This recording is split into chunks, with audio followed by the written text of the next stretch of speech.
place He's allowed me to live in for so many years. So it's more like everything that He put in me, the dwelling place, to live amongst the cherubs and seraphim, to know Him like Moses, death, everything that's in the other song. Come on and help me praise Him. So I remember that song was because in this encounter I was around people who didn't know Him this way, so they didn't really worship Him this way. So because He's made Himself known to me this way, and before the other song, in this encounter while I was asleep, not only was it everything before that He's made known to me, that it's like the little 12-year-old girl who saw Him. So when you live what you've seen Him, when you live like you saw Him in the book of Daniel, you saw the Ancient of Days.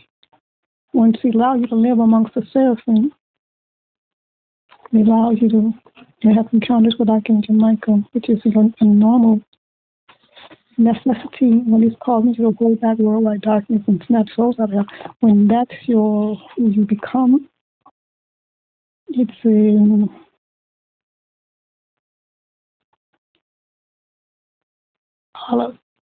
all of heaven, glory of God is in you. Not just for you to do that, but then to raise up an army who walks in a similar vein, which is what the high priest is. So before the other song, come on and help me praise Him, like when I'm awake and I'm going through things, sometimes those things are like distractions or whatever. Those unbelievers, Jacob put to sleep, rest. And then that environment was opened up, heaven opened up for him while he was running from Esau. So while I was asleep, like all of the distractions and the opposition that I go through, or the little things that take my attention, just going to the market or whatever, all those things, they're just, there's not very many people understand how costly that is. What is displacement? So when I was put to sleep before, everything He's allowed me to walk in, He magnified it, but then also He hit me with His glory. So imagine the fire of God that came down like Elijah, or the cloud, and all that's holy about it. When it comes and it thrust and it hit my body in the other dream, the other song, it pushed me forward. So it's like the glory of God hits your very nature, your body. Imagine the glory of God. It's like lightning coming from heaven. Hits your body. And then when He pushes you forward, because before He was pushing me forward to go ahead of the crowd, to really draw them into a really deeper level of worship based on knowing Him.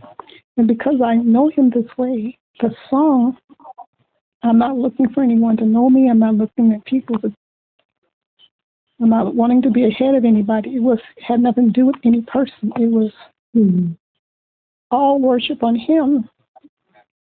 But who is this God we're worshiping? So in that song before that encounter, that's what it was. And then because, imagine Isaiah. Imagine Isaiah saying, I saw the Lord seated on the throne. Yes. The train of His robe filled the temple. And he heard the conversation of the triune Godhead. Imagine him, and the Spirit come and touch his lips. Imagine him having an encounter with God that way, and then now he turns around and he just has some low-level song. It's not going to, you're forever changed. And so that knowledge of God is not just for the person, Isaiah being, a prophet, but it's to usher God's people, to bring them before Him, just like Moses wanted to bring the people before God. I am. Come on, you hear Him too. Come on, I don't want to be the only one. So that other song was about, but it was to prepare the bride to be dressed. When He says the wife has made herself ready, because the garments that we wear, that we're clothed in, it's like we're fully dressed. And a lot of that dressing comes from giving him his glory. I mean, it's just everything else, nothing else matters. And it's worshiping, bowing down, having no God besides him. So that's what that was before. And then, so then now, when I'm asleep, a lot of things that I have experienced, she's having me, my spirit man is either speaking it, releasing it, fixing it. And it's not always to a person like before when I would do that. Like he would take me from nation to nation and say a different Jesus is being preached. So while I'm asleep, the glory of God, the Spirit of God that's called to shake nations is actively doing things while I'm asleep. So in this one too, and I'm so glad the way he did it, because when I woke up, I remembered I said, the whole earth is full of his glory. And it wasn't that I was singing, it was because he allowed me to carry glory that covers the earth. Mm-hmm. So I'm not, so I'm not in, and I think that's what my frustration is sometimes, when I think the church thinks I'm just singing a song, or they think I'm just saying his glory covers the earth. But because he's given me a very hard but unique call, that a human being is a human. A human can't do it. That's what I can say. So that's why the transformation is so important.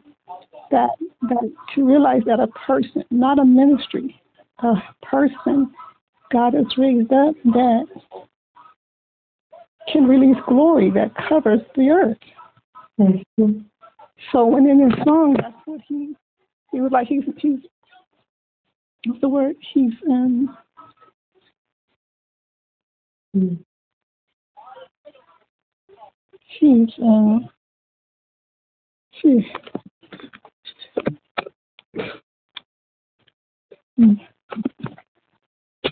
greatness of I am. And when you have intimate, personal encounters with I am, imagine Moses is beholding I am and giving supernatural staff that released, stop the rain, cause the water to turn red. So when you have encounters with God, or when he extends you his glory, then you can't do that under the anointing. You can't do it because you just quote unquote have an encounter. It's a becoming one with I am, to the point where you representing him. Yeah, that's the best word. So when the song, when I was asleep, and it was like he's trying to tell the church. It was a personal witness. No matter what's happening all over, that we're seeing and hearing through the eyes of whom? Who are we hearing? Reality of what's going on. So most people are hearing what's going on through social media, through the news, etc. Right? But from what perspective is this information coming from? What is it's not the perspective of who spoke the world into existence. No, it's not. So then now what he's trying to speak to the bride, to the church, would seem so impossible. It seems impossible because the enemy has tried to keep her smashed down so much, is to be able to see things from his eyes, to be seated in heavenly places, to be living. He said, my kingdom is not of this world. Mm-mm. And so this is what Jesus was saying way back at Calvary, over 2,000 years. He's saying, my kingdom is this world. So then now we're not supposed to be hearing or seeing anything from this world. Mm-mm. No. So the God of this world Make her. See, that's why that level of separation that sounds so extreme. But imagine how extreme you have to be. How you say in this world, but not of it. Mm-hmm. So that means you're going to hear something that just does not compute to me. It doesn't compute to the God in me. So say she's sick and she's going to die, you're going, Jesus said, no, come on. She's not dead. She's asleep. And it laughs because from their perspective, that sounds funny because they can't see it from his perspective. Correct. From his perspective is, I'm going to go raise it up. Lazarus dead for 4 days. See. Yes. Yes. So then what are we hearing? You know? Yes. I mean, there's like, if you're watching regular TV, you're watching regular movies, they're not going to give you eyes in the spirit to believe you can just go and raise someone from the dead. You're going to have all these emotions start crying. Oh, they died. Oh, they got cancer. All these things. And then you think that's it. Because there's another level of separation that requires us to be so unmoved by Satan or his kingdom in order to demonstrate his kingdom, which is totally opposite. Not even as, it doesn't even look a smidge like most of what the world looks like. And so if he's trying to make it be that simple, like breathing, you know how much you got to really, you know how much you have to really shut down everything that will contradict I am? Yes. Every thought, everything you see. Yes. Nothing. I don't care what you watch on TV. I don't care what you hear on the radio. I don't care what you, all of those things. And now if you're listening to the church, that's why the Lord had me sing that, gave me that song. He's like, the whole earth is filled with my glory.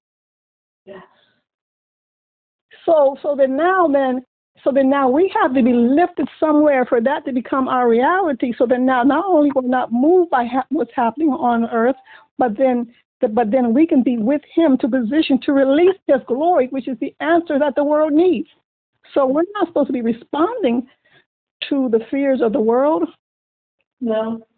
The news, CNN, even a lot of things that President Trump is saying, because he's not coming from when he speaks behind as a president, he's not speaking like a Daniel, like an Elijah. No. So he has a combination of that spirit behind him, but he also has to do it as a political figure. So he's not going to come like Dr. He's not going to come speaking like Dr. Arura. No. And say I was taken into the Ark of the Covenant, and I saw the Lord, and I saw the what do you call it, the Ten Commandments, and I saw what John saw. I saw the 4 living creatures. He's not going to say all that. So where does the church get fed that for that to become real? So that's why the song is, Messiah is happening and all this stuff like that. And the church is so moved by the violence and the passion in the brain. Look what they did. Look what Antifa did. Look what they did. Boom, boom, boom, boom, boom. We got to get them out of here. Boom. So that's what the mind is on. Well, how can that mind hold back darkness? You can't. Can't, because the mind is on what darkness is doing. Yes. But see, that's why David was able to hold back the darkness because his mind wasn't always hearing. I said, Lord, every time I see it, it's like the churches act like you've left your throne. Are you on your throne or not? Right. Are you coming back in victory? And even if you look at what's going on, he said, and he's going to come, regardless of what's happening on the earth, ultimately, if you fast forward, he's coming back with 10,000 other saints. Yes. This is not the end of the book. Come on. My God. So then how do you look forward and see that? See, because all of these stories and all this stuff, you know what I'm saying? It becomes your eyesight stops right there. Yes. I can't see beyond that. Aren't I supposed to be seeing, like when the Lord gave me this, he said he's coming on a white horse? Aren't I supposed to be able to see that? Yes. Don't I have to be able to see beyond what the world and the enemy trying to get us to see, even the election? John saw past the election. Why are we only hearing prophecy about the election? Right. Yes. So I was reading here, and I was reading all the stuff that the Lord has showed me, and I said, Lord, I don't even want to share anything. I said, because it's like, I done sat here and showing people with crowns in heaven, and I'm describing them, and that does not even get our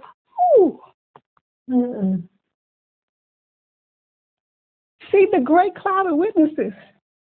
See that kind of a what do you call it? That kind of a revelation. It's not even getting a lot of attention from the prophetic voice, because the prophetic voice just want to hear revelation of what was happening now. Yeah. I just want someone can tell us what's going on, what's going to happen at the election, so now I can relax. Oh, okay, we're going to fight for this or that. But are we not supposed to be able to go forward and see ourselves at the Bema seat? Yes. Because the book goes that far. Don't the book go that far? And beyond. Yes. So sometimes I feel like I said, Lord, this is not good for me, because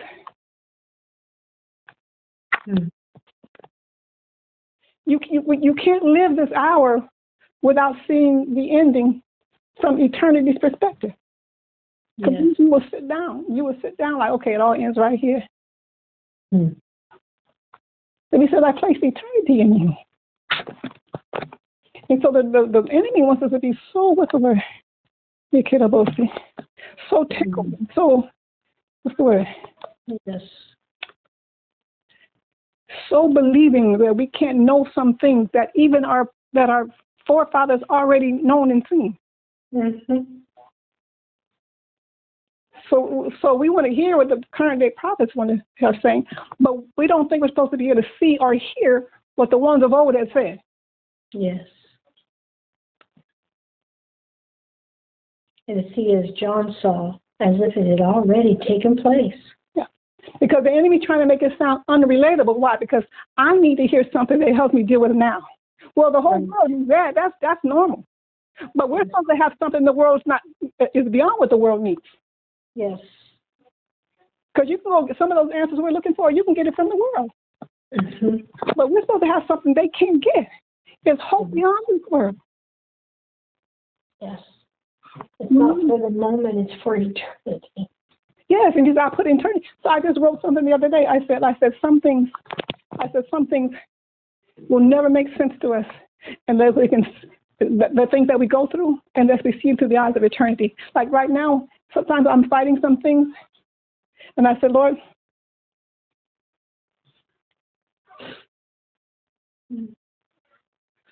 like when the Lord had Jerry Sumley send me that email when I was fighting a fever, and then he said, wow, you really have something about picked up your cross or something about that, suffered. And so then I don't know what I said. He said something back. He said something back. He said, the Lord told me to tell you.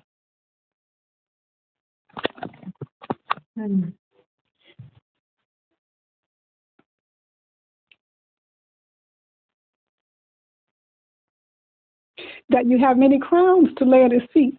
You have many crowns in heaven to lay at his feet. And he said, and you would understand that. The reason why I need to hear it is because my suffering was so great that I needed to make sense of the suffering so I don't be like the lies.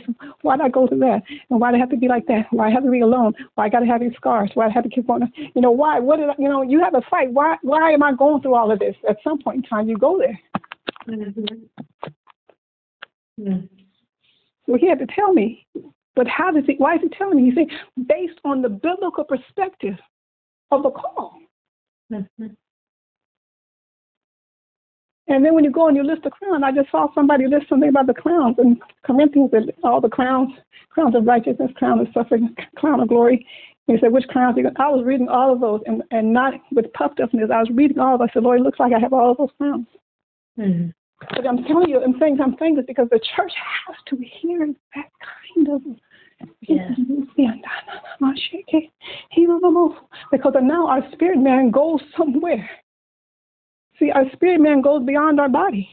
Mm-hmm. Our spirit man goes beyond our carnal mind and understanding of the things of this world.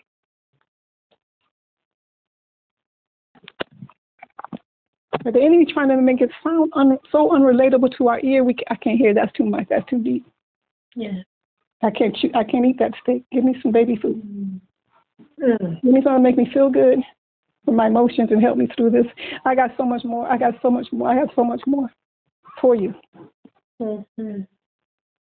So now we begin to walk in the overflow. Yes. And then we raise up to be the answer to the world. Because he's looking for a company of Elijahs. Yes.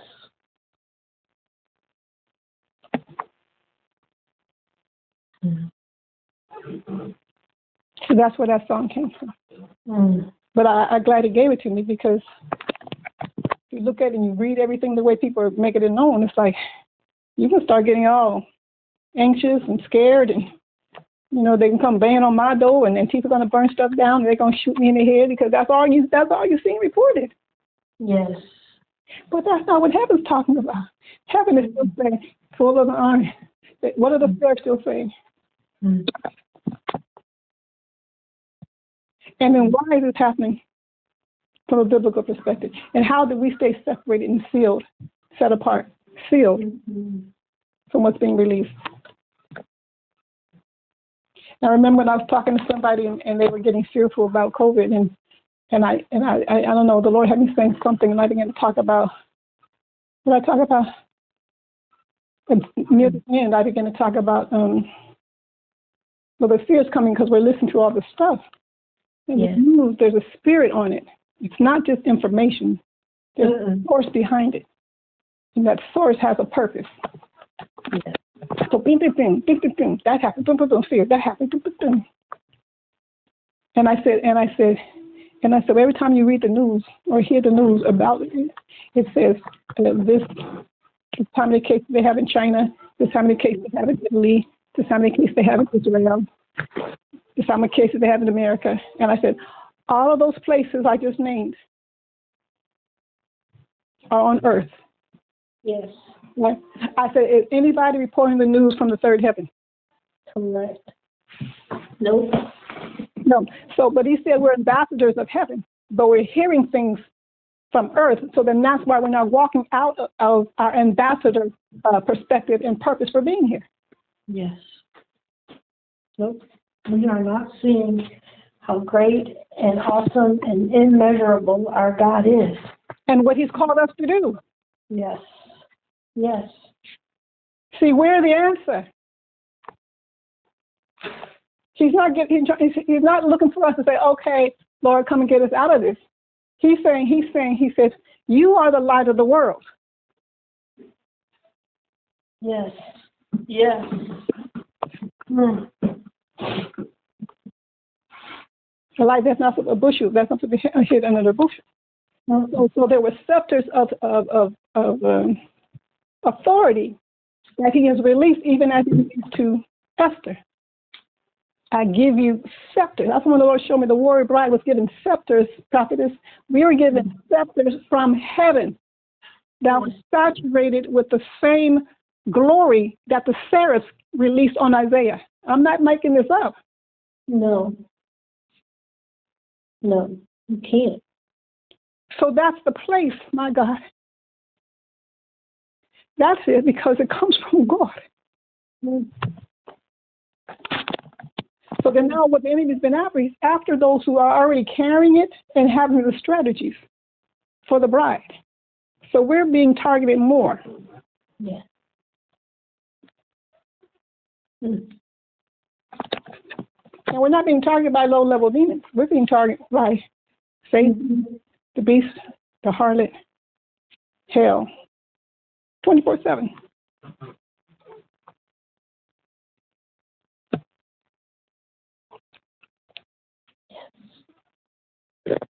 Mm.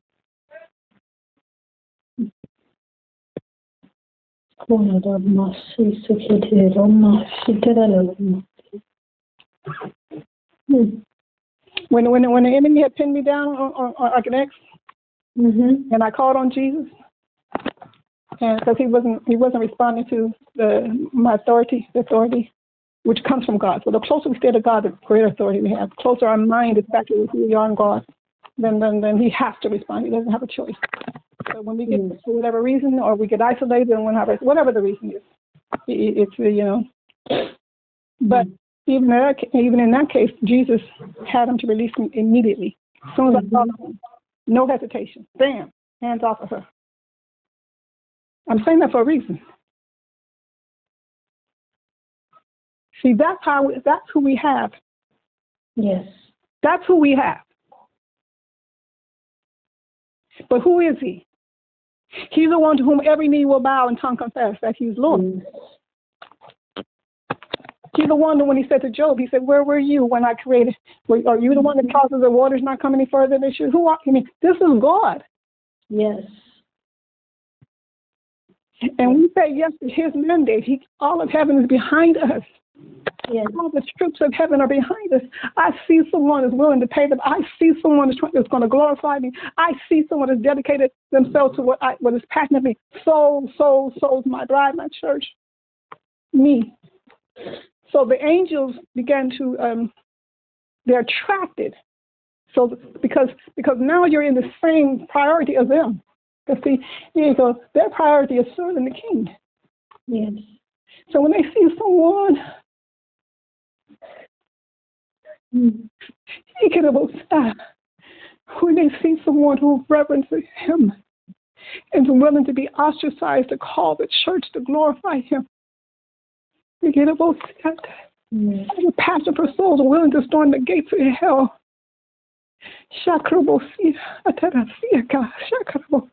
They are attracted to that which is the spirit of truth from heaven. They follow the edicts of heaven.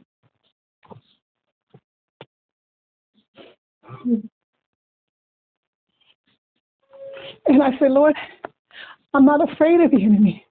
I'm just tired of so much warfare up close by myself. Yes.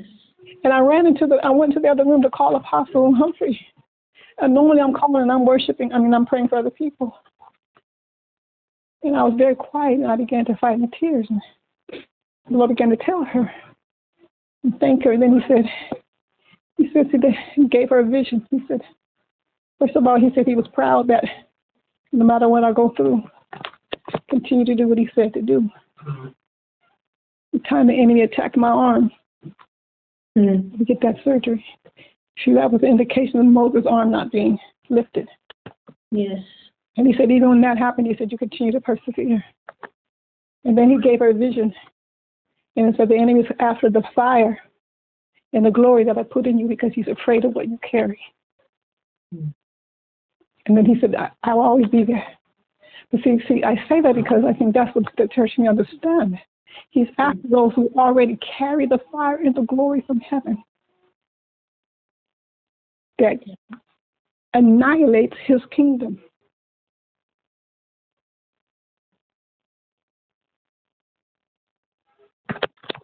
Yes.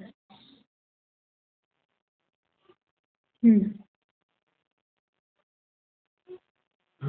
now the church, the whole earth is full of his glory.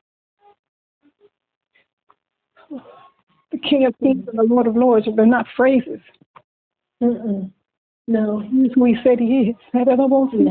He is who he said you are, we are, the bride is. Yes. So when you have those who one of their main callings is to speak to the identity of the bride, he's trying to stop us from telling the church who she is. Yes. It's easy to go up there and tell everything that's wrong with the church because there's a lot. But one of the ways the church will get it right is to tell her who she is. Yes. Because once you get to hear who you are, a lot of times the actions begin to follow that new identity. But you tell them how bad they are, guess what? All you're doing is magnifying their back, just like a child. When a child's messing up, you did that wrong, and you did that wrong, and you did that right. But you're not encouraging them. You're not speaking to who they are. You're not what's that word? Lifting them up. You're not speaking to their purpose. but you spend a lot of time talking about how they messed up. Yes. Because the ability to walk that out comes by knowing who you are in Christ Jesus. Well, that doesn't fit me now. Now I dress this way. Yes. Oh, now you can't come in my presence like that now because I know who I am. That's why a lot of people who are abused, because they don't know who they are. Yes. But once you begin to tell them who they are, they don't let that negative stuff in because they know they deserve better. Yeah. That's the spirit of a father. That's the spirit of a mother.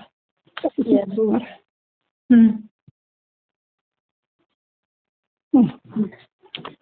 Thank you. So in a nutshell, that's what that song was. You really went to church to see how real that can be to really a saw. It is in the Word.